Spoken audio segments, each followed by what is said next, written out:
Blessings. This is a reading from the Energy and Spirit Oracle.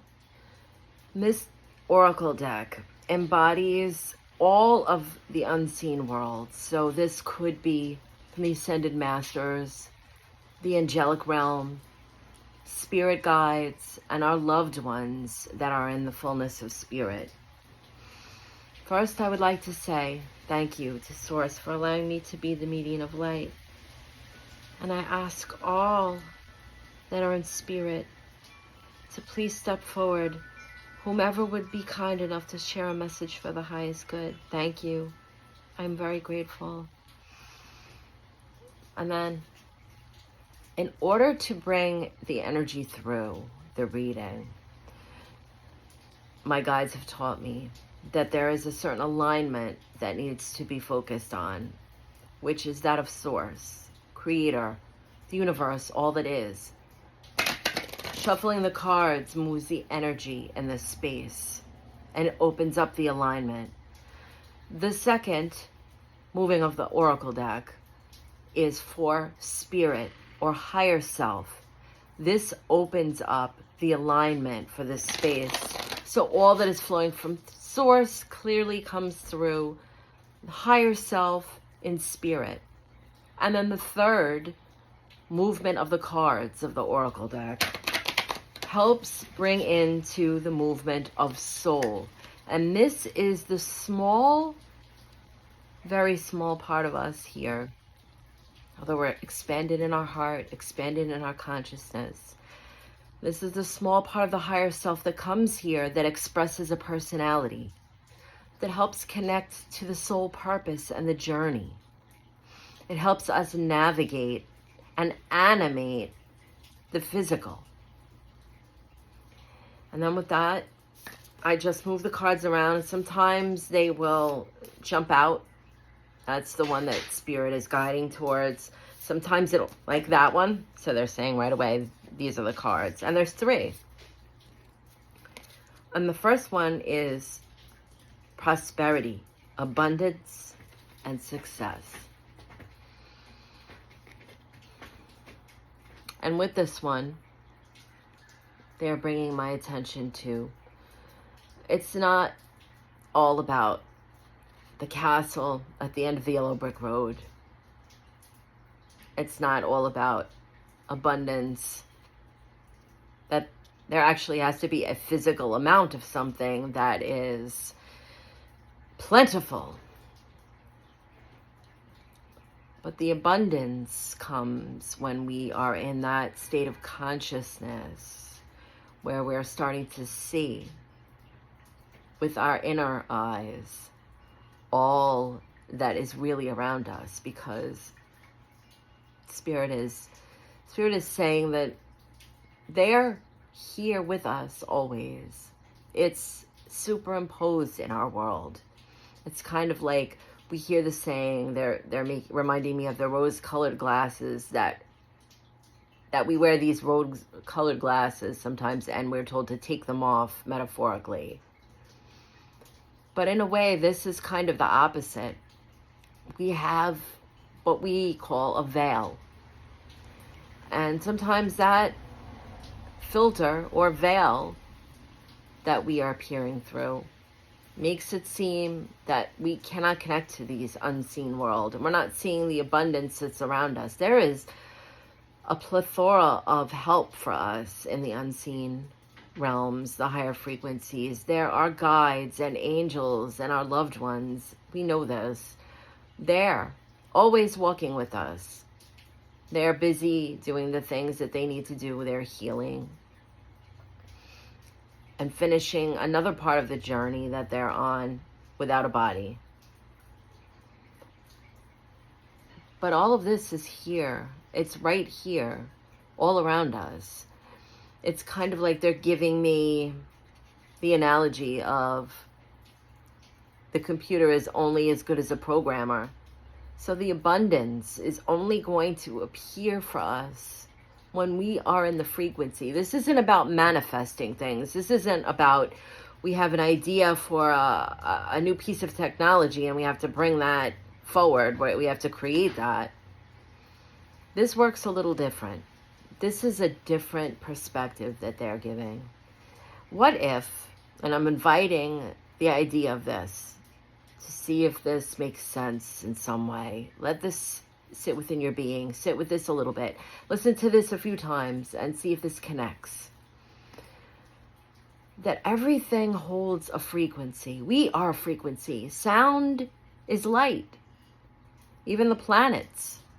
They've come to decipher that some of the planets have a sound. You can find that all over the internet now. And that's energy. Sometimes I know everybody has had the experience they're showing me of when there's something electrical buzzing in the background and we say to each other, do you hear that? Do you hear that? And some people can hear it.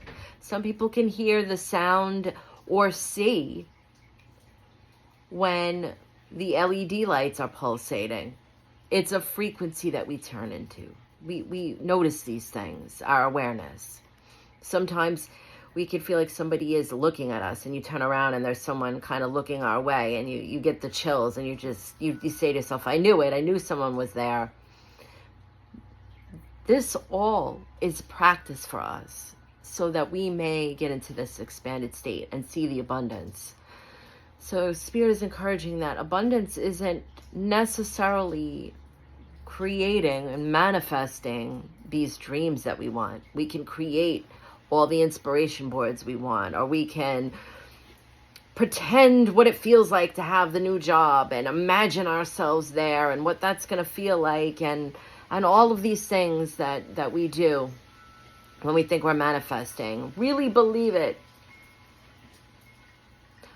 But in essence, it's just turning into the frequency. What already exists waiting for us on another timeline is there. It's meant for us. We just have to hold that space. And how do we do that? By understanding that it's not separated from us. It's not out of our reach. It's not something we have to work towards. It's something we expand in. So if we want to have that nursing job, expand in that space, step forward. You have to be applicable. Spirit is saying, what is the first step for us that makes us feel closer to that? As soon as we feel it, we know it within every ounce of our being, then we can start to be in that frequency. Understand that we're not lacking. When we're in that frequency of abundance, we're looking around and we're feeling nothing but gratitude. You can't be in the frequency of abundance and not feel grateful. It's impossible. It's like saying that if we stop breathing, we're still going to exist in the physical. So they want us to understand that. It's really that simple. The frequency isn't something to attain. It's not something that we have to go get and manifest and then put ourselves out of this idea. So when we're in the manifest mode, we are putting things into the universe and then stepping back and waiting for something to happen. And this is not a frequency to hold. The universe is just going to bring us more waiting because that's where we're at. But if we want something, we have to understand that it's not out of our reach. It's here. And what are we doing in that space to be that? You have to excuse me for a moment because I've got to kind of change my my position here and sit down a little bit. Okay. The next one is connections, partnership, contract, commitment. And this is another absolutely beautiful card. I love the artwork of these cards. I feel like they really kind of encapsulate the energy. And what does this mean? Connections, partnership, contracts, commitment. Well, we all know that the simple form of that is that just having a soul contract, being alive, it's that simple. We're already in the actuality of it. Spirit is saying that many people believe that our soul contracts are kind of that we have to go out and do something remarkable. Maybe we have to go feed the poor, or uh, help people in a homeless shelter, go read to the elderly, or some kind of a special giving purpose. And what Spirit wants us to know is a soul contract is initiated every single time we say we're not going to give up on something. Every single time we say, life is hard right now, and it's making me want to withdraw, but I'm not going to do that. I'm not going to give in. I believe in the fact that I'm here. I'm not giving up. That's a contract. The connections, well, that's a very simple one for us. Because what Spirit is saying is that there is a difference between destiny and fate.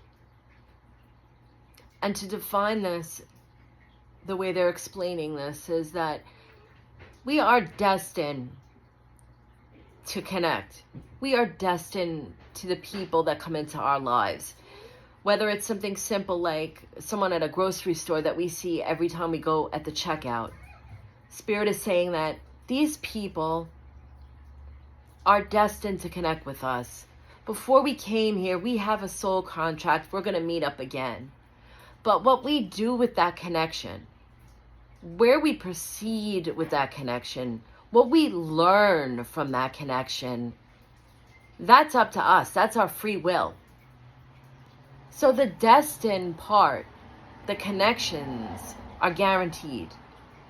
If we've made friends in this lifetime, we have family, we have co-workers, love interests, all of this, these are part of the soul contracts. These are the things that we planned. And the most incredible things will occur when we're aligned with these things. We recognize one another. We have things in common. There's all kinds of synchronicities. We say, oh my goodness, me too. That lets us know that we're with the right people. We're with our soul group. But the things that we come to learn from one another, that's a flow. Now, we may see the person at the checkout counter every time we go to the supermarket, but whether we take it any further, that's up to us. That's our free will. They are opportunities and possibilities to learn from each other. It's always present. What we do with the soul contract and what we heal, how we connect, that's our fate. Our destiny has already been designed for us. And I know that sometimes many will disagree with that. But we are destined to connect with the people we connect with. Our fate and our free will allow us to develop that in a way that's for our highest good.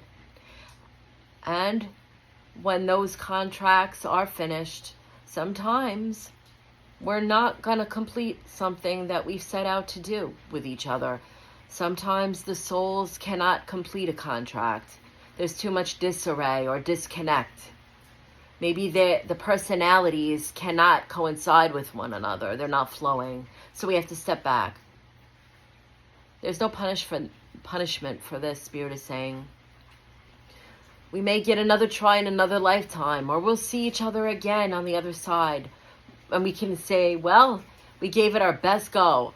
I didn't get from that what I thought I was, and I understand neither did you, but it's okay, we'll try again. The third card is emotional desert, inactivity, isolation. Oh, this one's a strong one. The energy is coming through really strong with this one. They're saying nobody has accomplished what they need. They haven't stepped into the frequency, pulling back on their own. We need one another here. There are certain things that we can do when we're going within. We're doing the soul searching, we're doing the work that we have to do in our space, in stillness, in meditation, in our healing modalities. But that doesn't mean we're isolating from the world. We're going to get to the point where we can sit with anyone, where we're in a healed place, that there could be all kinds of disarray going on. We can be in the middle of Times Square in New York City, and there's lights and there's chaos, and we're just being. Isolation is not the way forward. We don't want to get to the point where we feel like we're at a frequency where no one can understand us, no one can relate to us. It's actually the opposite. This is something that's very strong. They want to bring this through so powerfully. That the idea that I'm vibrating at such a high frequency that no one can understand me, and I'm kind of alone, or I'm on my own. No, that goes against the idea of the very first message that came through. Abundance and success. Because we have to be in that frequency where we see the abundance. We see the success. We see everything around us. We see that we're part of all of this. And if we're isolating ourselves because we have this concept or this idea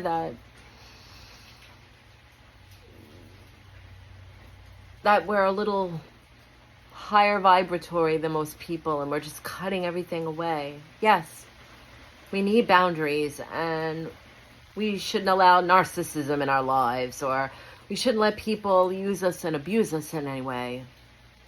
But that doesn't mean that political views or financial status, race, religion, all of the things that cause this disarray in our world, a disconnect, is going to make us isolated. The higher we vibrate and the more work we do, the more abundance we recognize that's already there, and the less isolated we are. Because Source is everything. God is everything. The universe is everything. The angels, the guides, our loved ones, they're part of everything. They're not isolated. They're not pulling themselves back. This idea that the world is so broken, we have to hide away, protect ourselves. That's stopping the abundance. That's creating not a yellow brick road, but a wall. And the wall doesn't keep us from getting hurt. The wall doesn't keep people from getting in. The wall doesn't keep us in a safe space away from narcissism and energy vampires, all of these terms we use. The wall creates an echo chamber of all that is not healed within us, just resounding and resonating. That's isolation. So Spirit is encouraging, please know the difference between going on a journey within and isolating ourselves. That doesn't mean that we have to go out every single day and be part of the noise. It means that within our center, when we're centered in our own energy, that we recognize what's going on, but we're not in that frequency. We can walk through it. We can walk alongside of it, and maybe encourage others in that space. So it's time, Spirit is saying, not to withdraw, not to go into the place of isolation. We don't have to pull ourselves back and set in that space that the world doesn't understand us. And on this spiritual journey, we've gotten so disconnected that there's no one like us here, because seeing the abundance is recognizing the light in everyone's eyes. Being able to sit with anyone of all different facets of this beautiful life and finding the commonality. Recognizing that, because we all have a piece of the puzzle to share. And there's a time to go within. There's a time to be quiet with oneself. There's a time when that's the only way we can do the work. There's a time to heal. And then it's imperative that we reconnect and remember each other and start using this, what we've learned on our own journey, to help others not to feel isolated. It's a simple thing. We could just go out and smile at somebody. Tell somebody you like their hat. Or if you're online at the supermarket, connecting with the destined person that you're connecting with behind the cashier, that you look over at the other people that you were destined to connect with around you and recognize that every set of eyes, even if for a moment, was meant to be before you. There is no such thing as coincidence. And that's the greatest reminder that isolation doesn't grow. It can be vast and it can be very profound, but it doesn't heal. So they're pulling their energy back. I hope this message inspires in some way. And I hope that as we're on our journey, we just start to recognize the opportunities that even in the hardest moments, know that it's not based on us doing profound life-altering work here. Many will have that calling, and that's where they're going to step into. But whether it's 1 or 1,000 that we interact with, it doesn't matter in the grand scheme of things, the numbers. The number game is just something that we use in the physical to keep track of things. But at the end, when we're all having that life review, and we've heard this many times from people who've had NDEs, near-death experiences, or in some of our religious doctrines, or through other spiritual people who've been on the journey, that when we reflect, we're not reflecting on the numbers or how much of an impact we made on so many people. That's a beautiful thing if we have that opportunity. But know that one will always affect the whole because it ripples. And we know this. We know that chain of events. That's why the whole thing is be kind and pass it on. Pay it forward. That's where that started. That's not just for the abundance so we can find $1 and then go spend $1 and we're paying it forward so we get $1 million in return then. It's about someone smiled at me today. Now I go home and I'm in the best mood ever and I'm going to go make the best dinner ever and I'm going to cheer everybody up around me, maybe have a laugh, and that ripples, and then they go out into their day, and it on and on and on. It never ends. It's infinite, and we're a part of that. Just by deciding to stay and keep going and making each day integrated into our being, celebrating life, seeing everything that's around us. And that's easier said than done because there's going to be some dark, hard lessons that we learn here. And there's going to be times when our hearts are ripped out. And there's going to be times when we're feeling helpless. And we've tried many different things, many different ways to approach something. And it's just not working. And that's when we have to decide, how do we let this go? How do we let the control go? How do we trust? How do we try one more time? That's when we renew the soul contract. And just doing this is enough. That's enough. Your existence, you chose to be here, is changing the world just by that. And anything that we do from that space not only is healing us, but it's moving everyone forward in the whole. So, much love, everyone. Many beautiful blessings. I hope that this does inspire.